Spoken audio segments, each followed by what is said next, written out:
Okay, it's time for a Guzz Rant. Who is playing quick match and creating and testing strategies? No one. 90% of people are AFK in the prep phase. With these changes and everything being set up, you can be on TikTok for 30 seconds and then play the game and not be hampered for it and not put the burden on the one person who's actually trying to play the game properly. And on top of that, the setups are not 100% complete. They said it in the video. There is still going to be room to reinforce different walls, create other rotates. It's not the end of the world. If you don't like it, go play standard. The mode is there for people like you. No one's taking that away from you. All right, let's get underway. It's episode 2 of the Siege show, and we've got a big one here today, Guzzler. Yeah. Basically, we're saying goodbye to Buck and Sledge. We are putting the funeral preparations in place. Yeah, rest in peace. Today has been their final day. Ram looks absolutely insane. Very exciting operator, but I'm sure the discussion is quickly going to turn to, is this operator potentially a little bit overtuned? Yeah, it's fascinating. Now, we basically just watched the reveal, the full 25 minutes here in the studio. We have our obviously kind of like a live reaction to it in a podcast that's going to go out later. So, yes. But it's still live for us right now.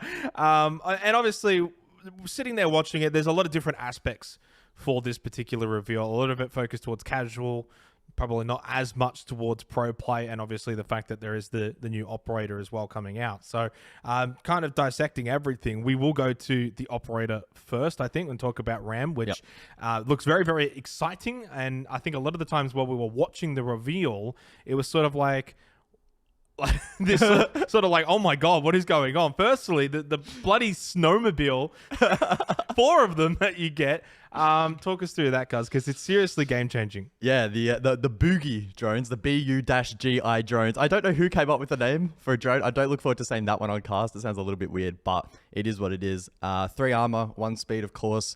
Hailing from South Korea. I think from taking a step back necessarily from like the gadget and stuff, just quickly touching on the design of the operator, you know, the aesthetic, how they look, the backstory. I'm not huge into the lore. I'm not going to pretend that I am, but I think that looked sick. I think from a design perspective, really unique operator, looked gritty, sort of harps back, I think, to maybe some of the older designs in Siege. So from that perspective, super exciting.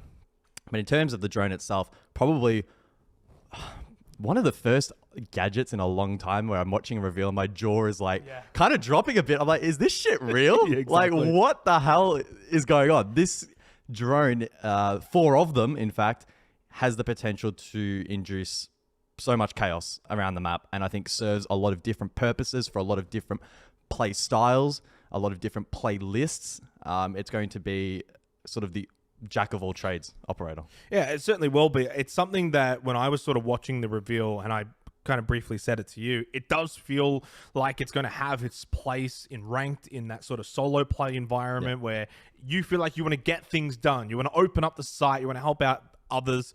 You're going to be able to play that. You'll also then be able to benefit from that. You know, you're not just on the skeleton key. You're not just on the sledge where you're just opening up and then kind of sitting back. You're able to set these boogie auto breaches. These I'm going to call them snowmobiles because they look like little snowmobiles.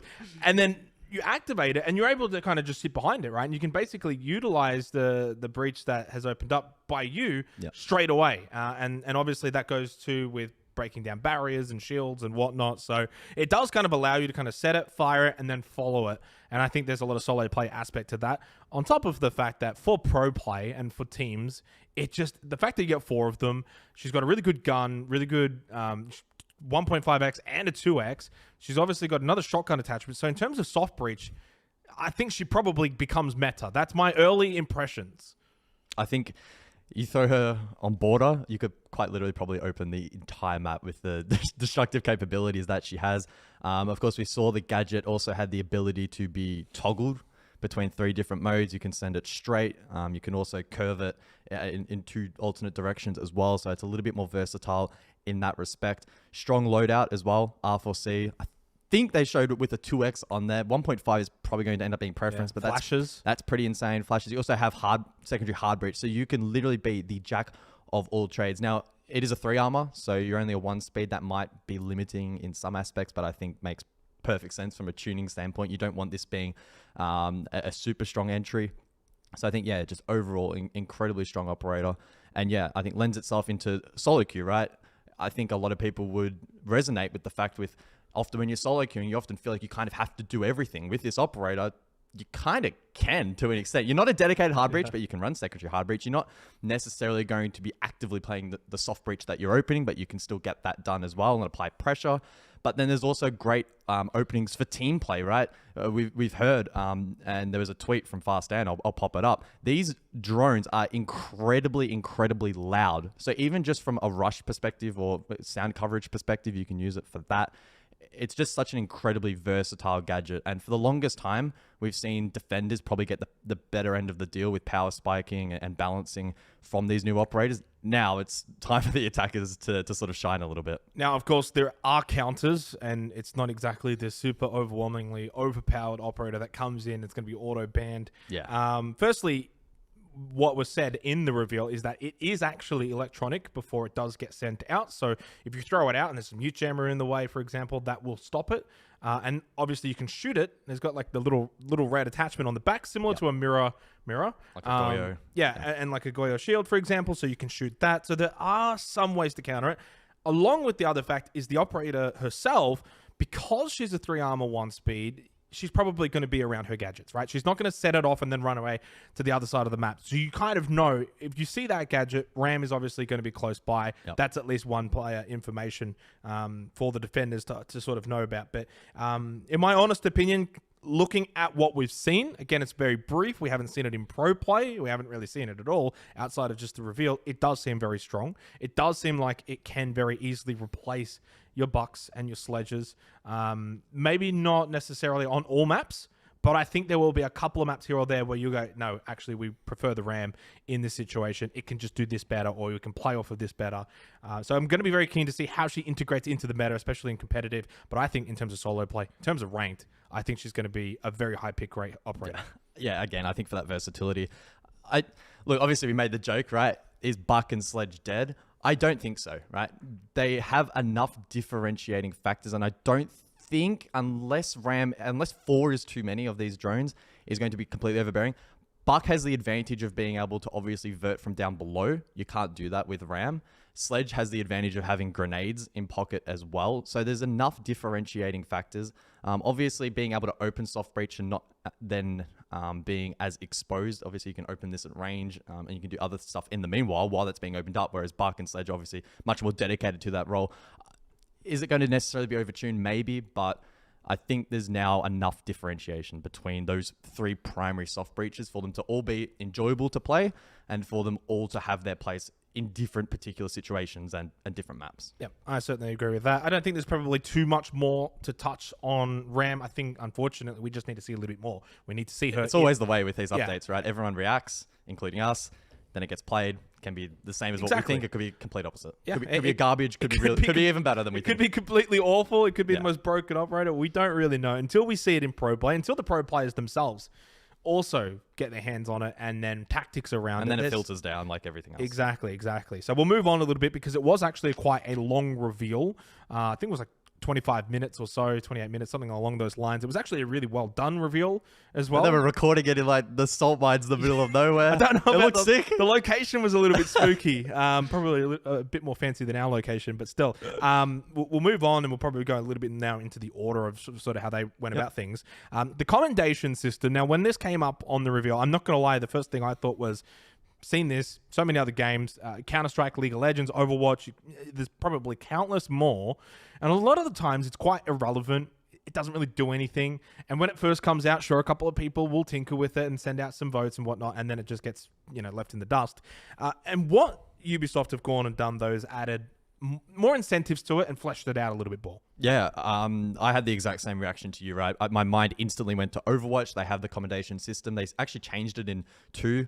In the very first rendition of Overwatch, you had like 3 different options. They condensed it down to 1. And as far as I understand, and maybe I'm missing something, all you get is like bonus points to the battle pass or something shitty. Like it really means absolutely nothing. And no one's actively going out of their way to, be a better human being on the game or to vote for others, really. So yeah, the fact they fleshed it out, they're going to introduce a streak system. You also get an increased roll rate on alpha packs. And if you finish in the top 25%, you get a legendary pack. And I think there were some other benefits as well on top of that. And they're looking to then plug that into the reputation system. So if you're getting a lot of commendations, you can expect to be exemplary. And as they add more benefits down the line, you're going to get that. So look, a superficial system in other games actually seems to be pretty well fleshed out in this rendition, and I'm sure they'll continue to build upon that. And overall, I think it is a positive change for the game. Yeah, as I said, really well fleshed out, and I think really well put together. If you're going to do it right. Yeah. And honestly, a big tick there for Ubisoft, because I think they've actually done that right. Now it's more so up to the community, because I think the incentives are there for it to be used. Game mode changes. Now, this is probably the most contentious one, most controversial. Yeah.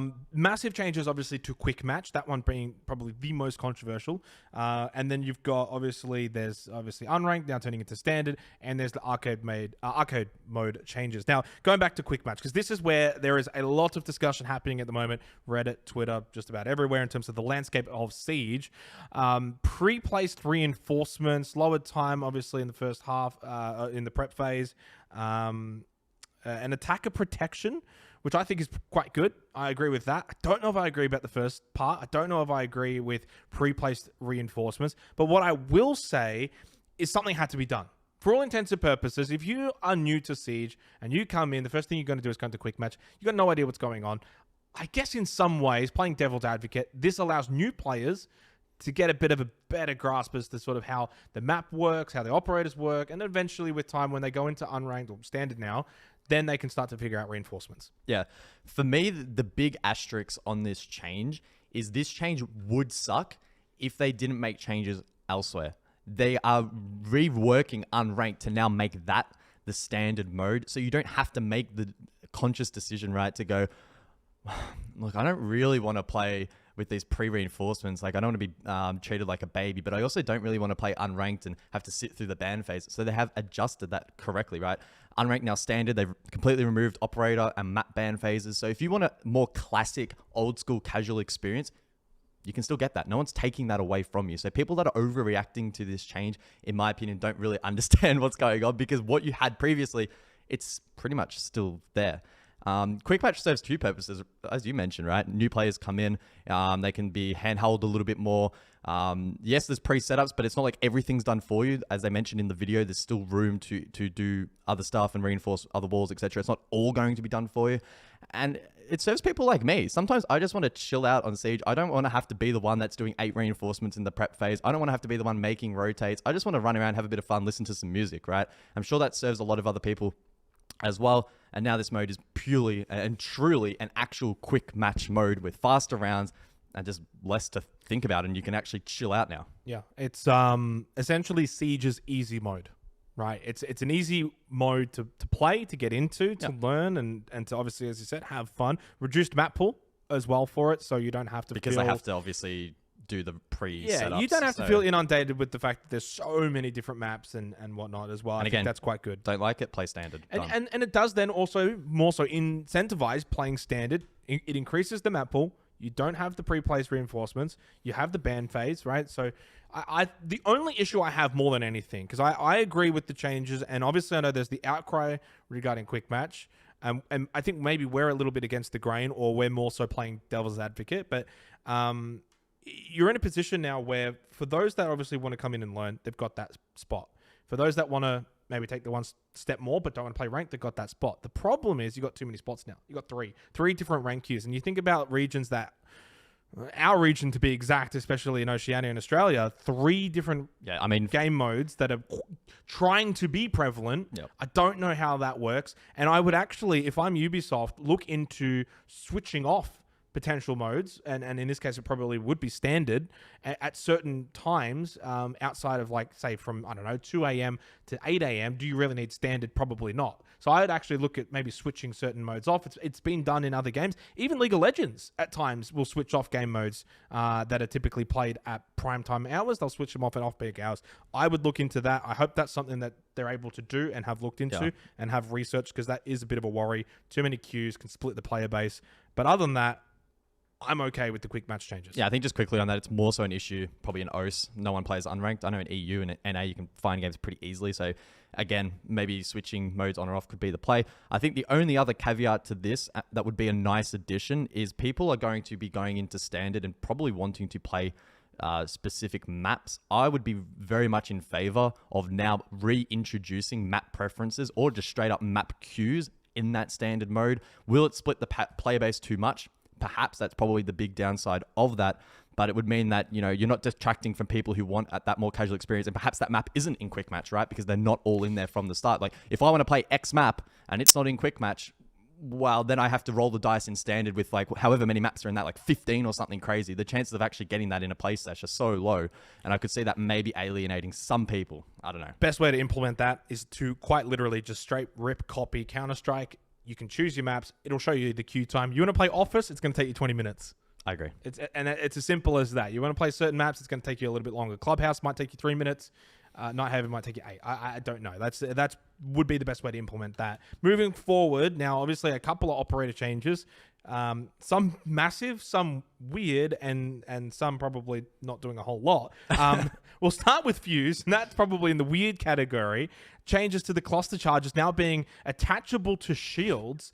I'm not too sure where we're going to see that in pro play. I'm sure we'll see it in Copper, and I'm sure we'll see some weird, funny montages on Reddit. Yeah. Outside of that, it doesn't do a whole lot. Nah, is this going to be a huge impact on gameplay?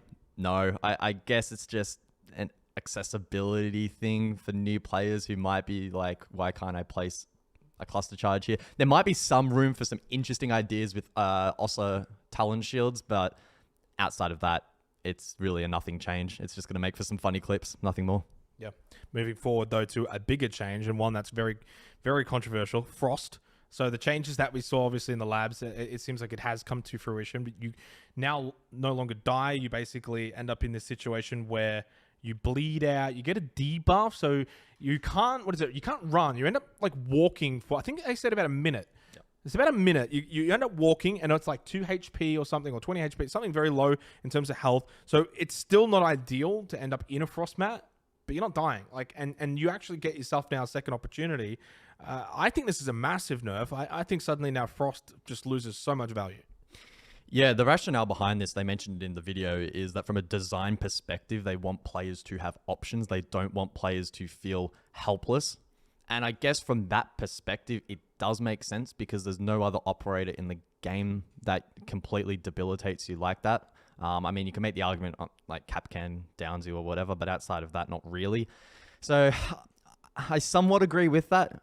And they did tune the numbers a little bit heading into the live build. So the self-res now takes 4 seconds. I think it was about 2 or 2.5 before that. So it now takes longer to pick yourself up. 1.5 seconds. And now it's like a 1 minute debuff. So look, does it nerf Frost a lot in the end?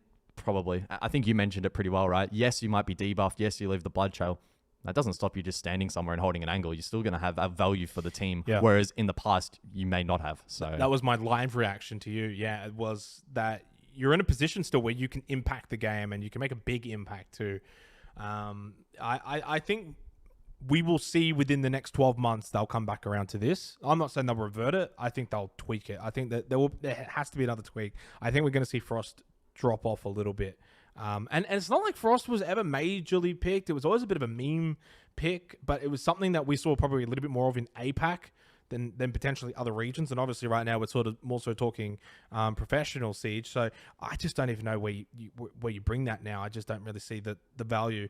Moving forward, Grim did get a quality of life update with the Hive launcher. You can now have a secondary mode that allows the hives to bounce off a wall and obviously get into some different angles from different viewpoints, whereas before it was a little bit more straight line. Yeah, I saw a comment on our channel.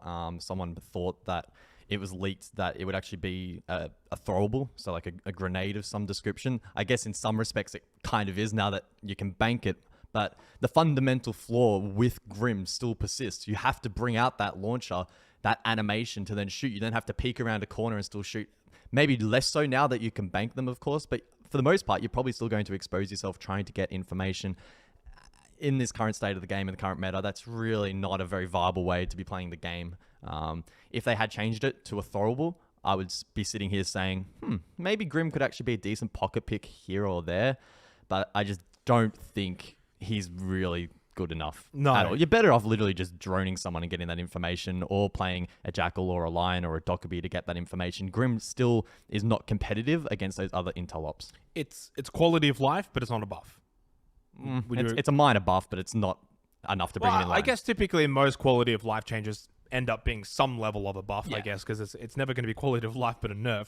Unless it's Frost. Unless it's Frost, potentially. Yeah, I agree. I don't think we're going to see Grim make their way in towards Pro League or anything along those lines. I think it's probably one more tweak away, though, from potentially being in that position. I do like the fact that you can bank it. I think you can open up certain angles now that obviously were not there in the past. Now you can, say, open up walls or throw it off a windowsill or whatever. So I can start to see where it can be a bit more useful. It's just now tweak something else about it, and then I think it's going to be quite strong. One step away. Yeah, one step away. Now, one step away from the new meta, which is shotguns, which have been buffed out the absolute wazoo. We'll be sitting here next patch talking about how they've been nerfed. I think that's going to be my prediction on this. Yeah, so shotguns have received a couple of different changes. Their precision and destruction has been increased. And under that dot point, I've just written OP question mark. Now, there was only a limited number of clips shown in the reveal, so it's always very difficult until you're actually in the sandbox yourself to understand how they are actually going to function. But it looked like the range on them now is quite intense. Will it be enough to offset other guns at medium range? Probably not.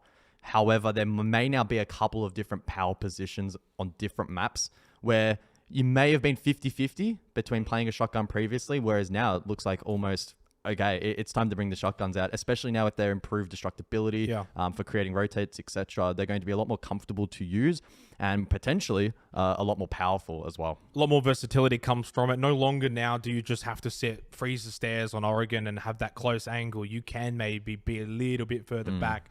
And also, it no longer feels like a slight in having to take a shotgun, especially in potentially solo play if you're in ranked or whatever, and you feel like you've got to take the shotgun for whatever reason. It's more strength to it now. It's actually pretty good to have. You've got more angles that you can play from because it's got that better range. And obviously, we saw the fact that they were talking about the bailiff and how the accuracy when shooting. They've applied that to the shotguns now as well. Massive buff for the shotguns, and that does probably mean the bailiff loses a little bit of its power because of that. There's more options to it. Bailiff had started to become very prominent. So I think that big changes. I think it applies both casually, professionally, from a solo perspective. I think it's huge.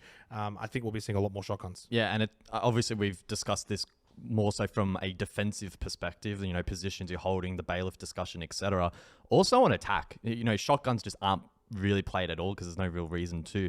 Perhaps now clearing some of those positions, you'll see more shotgun on shotgun battles potentially from the attack. Again, it depends how much they have been tuned. Yeah. Again, generally speaking, you're going to want more medium range capability, especially on medium and on entry, but it's just something to keep in mind. It may well become meta for some specific operators on specific entries. Yep. Moving forward to the new tutorial that has been introduced. We probably won't spend too much time on this, but big thumbs up, massive for helping out new players. And I think it's pretty clear to me the focus on this reveal and the focus on this patch has been grassroots, new players, the entry point into Siege itself. It's pretty clear. New tutorial into a new quick match. Off you go. And I think that's something that's been missing for a long time. It's kind of like you get Siege and it's like, where do I begin? Straight into a quick match essentially. And they're talking about why you're not reinforcing this wall and you got absolutely no idea. So I think this is going to give players far better understanding as to what they need to do, what's expected from them in certain areas. If you're playing a certain operator that has certain gadgets,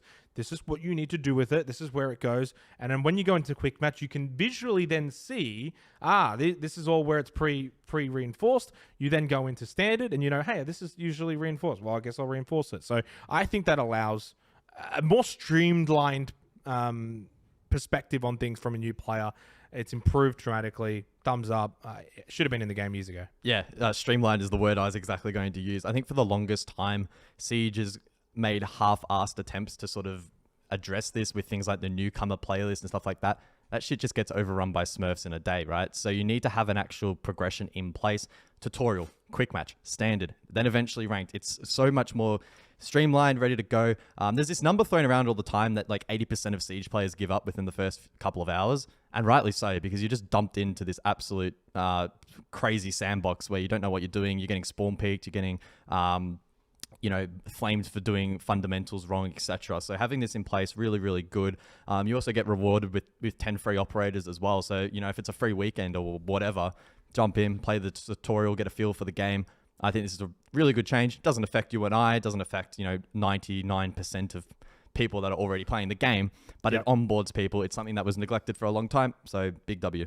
And at the end of the day, the health of the game and the numbers and the player base, you want that improving. That does then affect us and everyone who plays the game. Moving on to, though, the more dramatic comments that we've seen surrounding the reveal, now both on Reddit and on Twitter. I've got a couple of ones here on Reddit. I know you've probably got one or two from Twitter. I'll start things off, and I will say I first went to R6 Pro League to see and have a look, and there was probably like 2 comments that were like, I don't like these changes, and that was about it. And it was just nothing too crazy. Classic. I've gone onto Rainbow Six Reddit though, and I've sorted to the top. I also sorted controversially, and the overwhelming response is negativity, especially around quick match. Okay. So my favorite comment is this person who says, Ubisoft dev 6 months ago, no one seems to be complaining about quick match or unranked. We better start destroying these game modes. I'm not sure how they're being destroyed. You've still got standard. Do people... maybe the messaging in the video wasn't clear enough, but for me, it is super clear. If you want the classic casual experience, go play standard. It is still there. Now, should there be a map queue like I suggested? Yes. But the game's not detracting from that previous experience. It's just adding upon that. The change is not targeted at people like that are already probably playing the game. It's targeted at new people. I don't know. I just fundamentally disagree with that argument. Now, the majority of the comments are actually pretty similar. They all echo the same sentiment, which is that preset reinforcements, and I quote, maybe one of the biggest L in Rainbow Six Siege's history, along with the fact that it is regressive, is another comment that was used. It was regressive, limiting the map pool, part of that regressive as well. And it takes away things that casual players love and agency from the player to control their site and setup, which means no fun or unique strats on defense. As you've said, that's where standard comes into play. Okay, it's time for a Guzz Rant. Who is playing quick match and creating and testing strategies? Fucking no one. 90% of people are AFK in the prep phase. With these changes and everything being set up, you can be on TikTok for 30 seconds and then play the game and not be hampered for it and not put the burden on the one person who's actually trying to play the game properly. And on top of that, the setups are not 100% complete. They said it in the video. There is still going to be room to reinforce different walls, create other rotates. It's not the end of the world. If you don't like it, go play standard. The mode is there for people like you. No one's taking that away from you. Now, I will add, I'm aware, I hope you're aware, we are of the opposite opinion of the vast majority. We're in the minority here, I think, with our view. Bring it on. Which is... Flame me in the comments. I don't give a shit. Bring it on. This is what we're all about. No bullshit here on the Siege show. Now, we obviously love people who tune in and watch, and we want you guys to obviously let us know in the comments. Do you agree with us? Do you agree with the Reddit and Twitter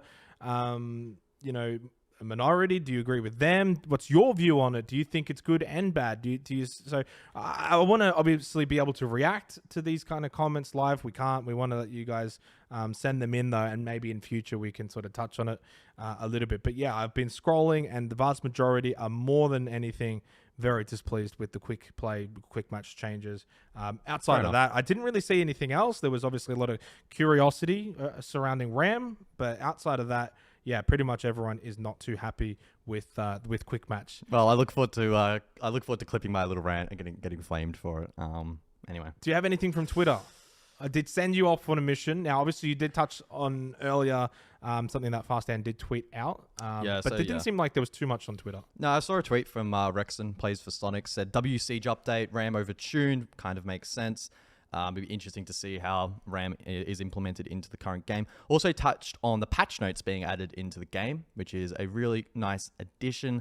Something that's probably been needed for a long time. Instead of having to go to an external link, you can now see everything that's changed in the game, nice and readable, which is really, really nice. And also plays into other Player comfort updates, really quickly touching on those. Free cam HUD you can now disable. Great for content creators. Hopefully that's in for live spectating soon. And you can also kick and promote squad members as well. So just quickly touching on that. And then outside of that, Rexon seems pretty positive about that. And it can sometimes be difficult to please the pro community. So that's good. Certainly can. And I've gone and found one very quickly live as well from BikiniBodhi, who has posted out a tweet here. I don't know if you'll be able to put this up in post editing or not. We'll get it done. We'll get it done. Now, the first thing he says is spawn peak protection is a W. Again, going back on that, I agree. I absolutely despise being spawn peaked in a casual environment. Pro play is different. That's something that obviously the pro players should be aware of and counter that. There's skill to it.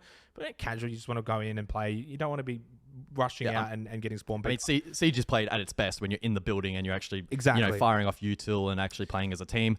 Outside the building, that doesn't happen. Obviously, that should not be touched. I want to make it very clear, should not be touched in ranked or competitive. But I think for casual modes, just let people actually play the game. And preset reinforcement is such a horrible idea. It might be one of the worst things they could do. It teaches bad habits for new and existing players and ruins experimentation altogether. Now, again, I will say, to play devil's advocate for this crowd, actually, because again, I mean, we've made it pretty clear we're quite content with the changes to Quick Match. In terms of instilling bad habits, what bad habits are you actually instilling? Like, what are players picking up on that is going to be a detriment in the long run? Because I look at it more as maybe it instills a bit of laziness because they're now not used to having to do reinforcements. They still see what are the more clear-cut reinforcements that are being placed out. And not only that, once you do switch modes from Quick Match and you want to go play ranked, a lot of the times these players will research, go on YouTube, they'll look at strats, they'll get a bit more of an understanding themselves. So I think fundamentally, I don't know if it instills bad habits, but I do think it could actually create a bit of laziness. Yeah, that's not something I thought about. I totally agree on that point. Laziness may creep in. I guess the argument that it may instill fundamental flaws would only come about if the setups themselves are dog shit, right? Like if it's, I don't know, if it's like coastline hookah and the three walls between hookah and billiards are reinforced, well, yeah, obviously that's a dumb change. But I think the developers are pretty clued into what the fundamentals are in terms of reinforcements and rotations, that this shouldn't be an issue. And it's going to probably be something that's reiterated upon over time. The game changes, the meta changes. I'm sure the devs eventually, it's not going to be overnight, but patch by patch, when they add maps and they update maps, are going to try and keep things pretty up to date and pretty fresh. So players that are jumping in, seeing this stuff like, oh, okay, this kind of makes sense. And then hopefully, and I guess the intention behind it being that then they jump into a standard game or a ranked game and say, hey, I saw this before. It's probably a good idea. I'll do it again here. I think the other part of it being for existing players, right? You think about that audience, or use you probably as an example. You know, you'll go and play your ranks, and then after you've played a good 4-hour session of ranked, you might want to unwind, go into Quick Match from that position. You probably don't want to, as you said, have to do all the reinforcing because you've got little Timmy, and little Timmy doesn't know where to do these reinforcements. You got to then yell at him on the mic. You got to say, mate, you got to do it over here. You don't have to worry about all that. You can just chuck your music on. You can go play. Again, does that obviously create that laziness factor? Potentially. But it's Quick Match. That's where you're supposed to be lazy. And you could have made a similar argument to things like the reinforcement pool, right? I think there were some arguments when that first came out. Obviously, I think the sentiment overall for that was probably more positive, but you know, the idea that now, you know, you're not forcing people to reinforce, so they're not going to learn where reinforcements are, and they're going to be lazy, and they're going to put the burden on a particular person. I mean, maybe that did happen. I don't know, but I feel like the player behavior didn't radically change, and I don't expect it to change negatively with this update either. Now, to very much finish off this episode, I think we're hitting a very good target point here. We're obviously going to be able to continue a little bit more on the old Patreon. We'll always give that a shout out. But to finish off this, I want a little W and L speed run from you, Guzzle, to sort of fire off to close things out as we've kind of touched on everything. We'll go back over it. Ram, W or L? It's W or L. This is not explain myself. W. Commendation System. W. The game mode changes as a whole. W. Frost changes. L. Fuze changes. L. Grim changes. L. And the tutorial system. Big W. All right. Well, that's pretty much us done for the Siege show. Big W to everyone who has made it this far. Of course, we've got the Patreon where we've got our exclusive content. We go a little bit deeper, and we'll also trash talk a little bit more and go maybe probably swear more. Slightly we didn't more. Swear a lot. We didn't swear a lot. You don't need to. If it's not there, you don't need to do it. Really, it needs to be genuine and from the heart. Yeah. But a big shout out to everyone for tuning in for our second episode of the Siege show. Of course, we'll be back next week. I'm sure. Hopefully. Yeah. Yes. We've got a banger next week. It's gonna be a good one. So don't miss it. Don't miss it. Make sure you subscribe, hit that notification button, sub to Patreon, give us a big old kiss. If you ever see us in person at a major or Six Invitational in the future, come say hi. Someday we'll get there. Yeah, we'll get there eventually. We'll get there someday. Thanks everyone. We'll see you next week.